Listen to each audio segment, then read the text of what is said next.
রিজিক কি কি পাবেন, আপনার রিজিক সব লেখা হয়ে গেছে। এখন আপনারা কি রিজিকটাকে হালাল পথে চাচ্ছেন না হারাম পথে? যদি হালাল পথে চান ওই অ্যামাউন্ট অফ রিজিকই পাবেন, যদি হারাম পথে চান ওই রিজিকই পাবেন, এর বাইরে যাবে না। রিজিক যাবে, যাহলে সবর করেন, আল্লাহ পাক হালাল পথেই রিজিক দিবে ইনশাআল্লাহ তাআলা। রিজিক বৃদ্ধির জন্য কিছু আমল আছে, তার মধ্যে শ্রেষ্ঠ আমল হচ্ছে নামাজ, এর সাথে চাশতের নামাজ পড়া। চাশত মানে সলাতুদ দুহা, এর আগে ইশরাকের নামাজ আছে। রিজিক বৃদ্ধির জন্য আত্মীয়তার সম্পর্ক বজায় রাখতে হয়, আত্মীয়তার সম্পর্ক বজায় রাখলে রিজিক প্রশস্ত হবে। বেশি বেশি যে আল্লাহ জিকির করে এবং কোরআন তেলাওয়াত করে তার রিজিক বাড়ে আলহামদুলিল্লাহ, এবং যে আল্লাহর রাস্তায় খরচ করে তার রিজিক বাড়ে ইনশাআল্লাহ। এই রিজিক বাড়ার কিছু পলিসি আছে। সবচেয়ে শ্রেষ্ঠটা হচ্ছে নামাজ, আল্লাহর জিকির তেলাওয়াত, এরপর আমলের মধ্যে আত্মীয়তার সম্পর্ক বজায় রাখা। নবীজি বলছেন কেউ যদি চায় যে তার রিজিকটা লম্বা হোক, হায়াতটা লম্বা হোক, সে যেন আত্মীয়তার সম্পর্ক বজায় রাখে। আত্মীয়তার সম্পর্ক এখন আস্তে আস্তে নষ্ট হয়ে যাচ্ছে না? খেয়াল করে দেখেন, আত্মীয়তার সম্পর্ক আপনি বজায় রাখবেন। মনে রাখবেন, আমি বারবার একটা কথা বলেছি আপনাদের ওয়াজ মাহফিলে, যে পৃথিবীতে যে কাজই করবেন আল্লাহর সন্তুষ্টির জন্য করবেন। আত্মীয়তার সম্পর্ক বজায় রাখবেন আল্লাহর সন্তুষ্টির জন্যে, তাদের কাছে কিছু পাওয়ার আশায় না। যখনই আপনি কারো কাছে কিছু পাওয়ার আশা করবেন আপনি কষ্ট পাবেন। যখনই কারো কাছে কিছু পাওয়ার আশা করবেন আপনি কষ্ট পাবেন। কারো কাছে এত বেশি পাওয়ার আশা করবেন না। কার কাছে পাওয়ার আশা করবেন?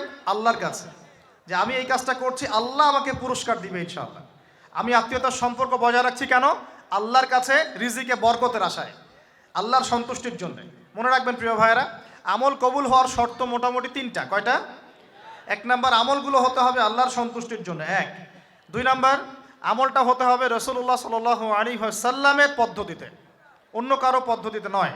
তিন নাম্বার, আমলটা করার জন্যে আপনার রিজিকটা হতে হবে হালাল। হারাম রিজিকের আমল আল্লাহর কাছে কবুল হয় না। আল্লাহ পাক আমাদের সবাইকে হালাল রিজিকের ব্যবস্থা করে দিন এবং রিজিকটাকে প্রশস্ত করুন, আমিন। তো রিজিক লেখা হয়ে গেছে। তিন নাম্বার লেখা হয়ে গেছে এ ব্যক্তি কি কি কাজ করবে দুনিয়ায়, এ ব্যক্তি দুনিয়ায় কি কি কাজ করবে সব লেখা হয়ে গেছে। এখন যদি একটা চোর বলে যে আল্লাহ পাক আমার তাকদিরে লিখেছিলেন যে আমি চুরি করব, তাই আমি চুরি করেছি। এখন যদি একজন ধর্ষক বলে আল্লাহ আমার তাকদিরে লিখেছিল যে আমি ধর্ষণ করব, তাই ধর্ষণ করেছি। এখন যদি যারা এই জনগণের কিছু সম্পদ আত্মসাৎ করে খেয়ে ফেলছে তারা যদি বলে আল্লাহ তাকদিরে লিখছিলেন জন্যই দুর্নীতি করেছি, তাহলে কথাটা কি হবে? গ্রহণযোগ্য হবে? এখন যদি দলিল দেয় তাকদিরে তো লেখা ছিল। এই আকীদাটার নাম হচ্ছে জাবারিয়া আকীদা। কি আকীদা? জাবারিয়া। এমন একজন ব্যক্তি উমর রাদিয়াল্লাহু আনহুর দরবারে এসেছিল। চোর চুরি করেছে, ধরা পড়েছে। উমর রাদিয়াল্লাহু আনহু বলেছেন হাত কেটে ফেলো। তখন সে বলছে যে আমার হাত তো কাটা যাবে না। কেন? আল্লাহ পাক তাকদিরে লিখেছেন আমি চুরি করব, তাই চুরি করেছি। তো উমর রাদিয়াল্লাহু আনহুর সামনে এই কথাটা বলেছে। আর উমর রাদিয়াল্লাহু আনহু কি বিচক্ষণ মানুষ ছিলেন না বোকাশোকা ছিলেন? বলেন, তার মতো শাসক পাওয়া যাবে? তার মতো আরো একজন শাসক আসবে ইনশাআল্লাহ পৃথিবীতে। তার নাম কি? নবী ঈসা আলাইহিস সালাম ইনশাআল্লাহ তাআলা। এবং তার আগে আরো একজন ইমাম আসবেন। তার নাম কি? তার নাম হচ্ছে মুহাম্মদ। কি নাম? তার নাম মুহাম্মদ, তার উপাধি হচ্ছে মাহদি। কখন আসবেন? যখন পৃথিবীতে যুদ্ধ বিগ্রহ ছড়িয়ে পড়বে, ব্যাপক আকারে মালহামা চলবে, তখন আসবেন। কাদের পক্ষে আসবেন? মুসলিমদের পক্ষে। কি উদ্দেশ্যে আসবেন? সারা বিশ্বে জুলুম তুলে ফেলার জন্য। এবং আরেকটা কি উদ্দেশ্য? ওই জেরুজালেম উদ্ধার করার জন্য। কোন জেরুজালেম? যেটা এখন ইহুদিরা দখল করে আছে। চারপাশে আরবরা, মাঝখানে ও কেমন করে দখল করে আছে? আরবদেরকে হাতের মুঠোয় নিয়ে নিয়েছে। এই কারণে মুনাফিকদের উপর টিকে আছে সে, এবং তার পশ্চিমা মিত্রদের উপর টিকে আছে। ঈসা আলাইহিস সালাম কেন আসবেন? এই জায়গাটা পুনরুদ্ধার করার জন্য। ঈসা আলাইহিস সালাম কি পরাজিত হবেন না বিজয়ী হবেন? কত বছর বিশ্ব শাসন করবেন? 40 বছর। এগুলো হবে বিশ্বে, এগুলো হওয়া এখনো বাকি আছে। আরও কি হবে? মুসলিমরা কনস্ট্যান্টিনোপল আবার জয় করবে। এই কনস্ট্যান্টিনোপলের মধ্যে ফিতনা দেখা দিবে অচিরেই, মুসলিমরা ওইটা আবার দখল করবে ইনশাআল্লাহু তাআলা। আরও কি হবে? বললাম ভূমিকম্পের বছরগুলো আসবে সামনে, এবং মুতায়নুন শাদীদ, মহামারীও আসবে। আরও কি? বড় বড় 3টা ভূমিকম্প বাকি আছে এখনো। আগে বলেছি লেকচারে, একটা পৃথিবীর পূর্বে, একটা পশ্চিমে, একটা মাঝখানে। এগুলো এখনো বাকি আছে। বিশ্বে অনেক কিছু হওয়া এখনো বাকি আছে। এখন যা দেখছি এগুলোই সব না, এগুলো চলে যাবে। সময় কি হবে? চলে যাবে, আরও নতুন সময় আসবে ইনশাআল্লাহ তাআলা। আমাদের দায়িত্ব কি? আমাদের দায়িত্ব পরিস্থিতি বুঝে দিন ধরে রাখা, আমল করা এবং মানুষকে দিনের দিকে আহ্বান করা। আমরা যদি দায়িত্ব পালন না করি তাহলে কি হবে? আল্লাহ পাক আমাদেরকে সরিয়ে দিয়ে নতুন কওম নিয়ে আসবেন। আল্লাহ পাক সূরা মুহাম্মাদে বলেছেন, ওয়া ইন তাতাওয়াল্লাউ, তোমরা যদি মুখ ফিরিয়ে নাও, ইয়াস্তাবদিল কওমান গায়রাকুম, আল্লাহ পাক নতুন কওমকে তোমাদের জায়গায় স্থলাভিষিক্ত করবেন। সুম্মা লা ইয়াকুনু আমসালাকুম, তারা তোমাদের মতো হবে না, মানে আমাদের মতো অপদার্থ হবে না। উম্মার বিজয়ের শর্ত কি? আল্লাহ সূরা মুহাম্মাদেই বলেছেন, ইন তানসুরুল্লাহ ইয়ানসুরুকুম, তোমরা আল্লাহর দ্বীনকে সাহায্য করো তবেই আল্লাহ তোমাদেরকে সাহায্য করবে। ওয়া ইউসাব্বিত আকদামাকুম, তোমাদের পা আল্লাহ দৃঢ় করে রাখবেন। আমরা আল্লাহকে সাহায্য না করলে আল্লাহ পাক আমাদেরকে সাহায্য করবেন না, সিম্পল। আল্লাহ পাক সূরা রাদের মধ্যে বলছেন, ইন্নাল্লাহা লা ইউগাইয়িরু মা বিকওমিন হাত্তা ইউগাইয়িরু মা বিআনফুসিহিম, আল্লাহ পাক কোনো কওমের অবস্থা ততক্ষণ পরিবর্তন করেন না যতক্ষণ না সেই কওম তার নিজের অবস্থার পরিবর্তনের চেষ্টা করে। তাহলে আমাদের পরিবর্তন কেন হচ্ছে না? কারণ আমরা নামাজ ছেড়ে দিয়েছি। 90% মুসলিমের দেশে কত পার্সেন্ট নামাজ পড়ে চিন্তা করে দেখবেন। আমরা কোরআন ছেড়ে দিয়েছি।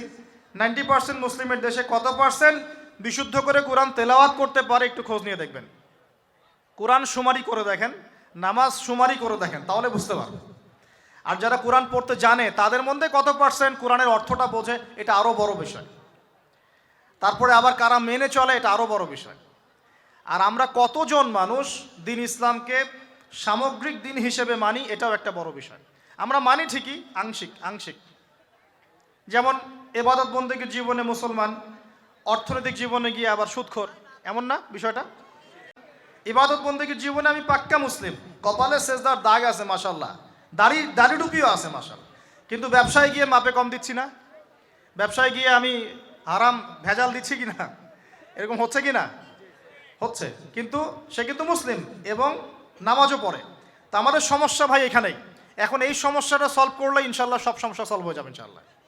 সমস্যাটা কি? আমরা ইসলামটাকে আংশিকভাবে মানি, পরিপূর্ণ জীবনে ইসলাম বাস্তবায়ন করতে পারছি না। আমি আপনি হয়তো কেউই পারছি না। ফখর করলে বলার নাই যে আমি খুব পারছি, আসলে আমিও পারছি না। কারণ এই যুগে এটা পারাটা খুব ডিফিকাল্ট। এই যুগে পারাটা কি খুবই কঠিন, কিন্তু এটাই তো এই যুগের চ্যালেঞ্জ। নবীজি বলেছেন, তোমাদের সামনে এমন যুগ আসছে যে যুগে ঈমান ধরে রাখাটা হাতের মধ্যে আগুন ধরে রাখার মতো হবে। তবে সুসংবাদ ওই যুগে তাদের জন্যে যারা আমার সুন্নতকে আবার জীবিত করতে পারবে। যে আমার মৃত সুন্নতকে জীবিত করবে, আল্লাহ পাক ভালোবাসেন কি না? তাহলে এই পুরো মহাবিশ্ব সৃষ্টি করে আল্লাহ পাক কি মহাবিশ্বের মধ্যে ভালোবাসা ছড়িয়ে দেন নাই? আল্লাহ রাব্বুল আলামিন 6 দিনে মহাবিশ্ব সৃষ্টি করে মহাবিশ্বের সব জায়গায় যার যার কাজ তাকে বুঝিয়ে দিলেন। কোন গ্রহ কি কাজ করবে, কোন সৌরজগৎ কেমন করে চলবে, দুনিয়া কিভাবে ঘুরবে, সূর্য কিভাবে উঠবে, চাঁদ কিভাবে আসবে, কোন মাখলুক কি কাজ করবে, ফেরেশতাদের কাজ কি হবে, ইত্যাদি ইত্যাদি। আল্লাহ পাক সমস্ত কাজ বুঝিয়ে দিলেন। সূরা আলিফ লাম মিম সেজদা, হামিম সেজদার মধ্যে আছে, পড়ে দেখবেন। আল্লাহ পাক পুরো মহাবিশ্বের দায়িত্ব বন্টন করে দিলেন। এবার আল্লাহ রাব্বুল আলামিন কি করলেন শোনেন। আল্লাহ রাব্বুল আলামিন বলছেন, এই পুরো মাখলুক কায়নাত সৃষ্টি করার পর আল্লাহ পাক তার রহমতকে 100 ভাগে ভাগ করলেন। কত ভাগে? আল্লাহ পাকের দয়া, রহমত, ভালোবাসাকে 100 ভাগে ভাগ করলেন।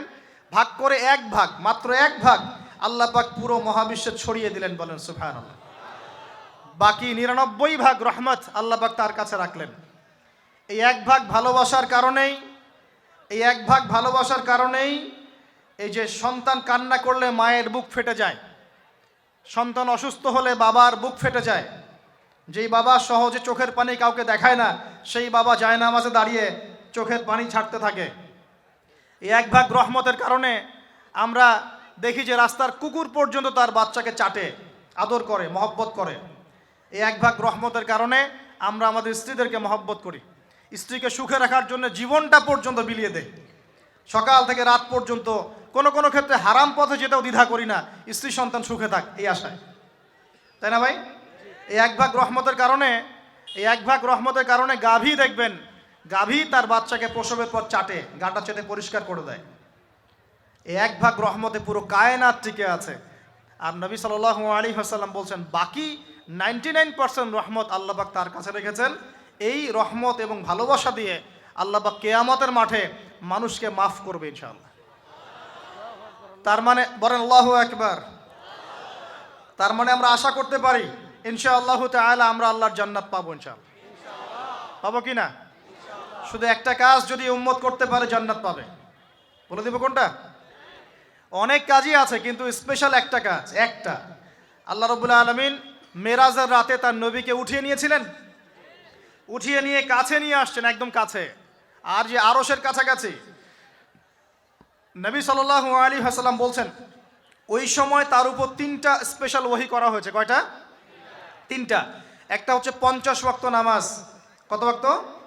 এটা কমতে কমতে কমতে কত ওয়াক্ত হয়েছে? 5। 5কেও কমানোর জন্য কোন নবী বলছিলেন? মুসা আলাইহিস সালাম বলছেন 5ও পারবে না, কমাই নিয়ে আসেন। 5ও যে পারবে না, মুসা আলাইহিস সালাম কেমন করে জানলেন? তার উম্মত 2 ওয়াক্ত নামাজ ফরজ। কয় ওয়াক্ত নামাজ ফরজ ছিল? ওই 2 ওয়াক্ত তার আদায় করতে পারে নাই। এই অভিজ্ঞতা থেকে তিনি বলেছেন যে আপনার উম্মত 5 ওয়াক্ত পারবে না। সত্যি না মিথ্যা কথাটা? আসলেই কি উম্মত 5 ওয়াক্ত নামাজ পড়তে পারছে? আচ্ছা, যাই হোক, আল্লাহ পাক আমাদেরকে পড়ার তৌফিক দান করুন। দ্বিতীয় ওহী হচ্ছে সূরা বাকারার শেষের 3টা আয়াত। কয় আয়াত? সূরা বাকারার শেষের 3 আয়াত ওহী করেছেন কে? আল্লাহ রাব্বুল আলামিন। কোন ব্যক্তি যদি রাতের বেলা সূরা বাকারার শেষের 3টা আয়াত পড়ে সারা রাত ইবাদত করার নেকি পাবে ইনশাআল্লাহ। আর 3 নাম্বারটা হচ্ছে স্পেশাল, সেটা হচ্ছে আল্লাহ পাক বলেছেন, হে মুহাম্মদ সাল্লাল্লাহু আলাইহি ওয়াসাল্লাম, বলেন সাল্লাল্লাহু আলাইহি ওয়াসাল্লাম, তোমার উম্মতের কোনো ব্যক্তি যদি আসমান জমিনের সমান গুনাহ নিয়ে আমার সামনে দাঁড়ায়, আসমান জমিন সমান গুনাহ নিয়ে আমার সামনে দাঁড়ায়, কিন্তু আমার সাথে শিরকের পাপ নাই, আমার সাথে কোনো শিরকের পাপ করে নাই, ইনশাআল্লাহ আমি আল্লাহ তার সামনে আসমান জমিন সমান ক্ষমা নিয়ে হাজির হব ইনশাআল্লাহ। তার মানে আমরা যদি ইনশাআল্লাহ তাআলা শিরকের পাপ থেকে দূরে থাকতে পারি, ইনশাআল্লাহ আশা করা যায় আমরা আল্লাহর সন্তুষ্টি পাবো ইনশাআল্লাহ। এরপর আল্লাহ রাব্বুল আলামিন কি করলেন? আল্লাহ রাব্বুল আলামিন পুরো মহাবিশ্ব সৃষ্টি করে সব দায়িত্ব ভাগ করে দিলেন।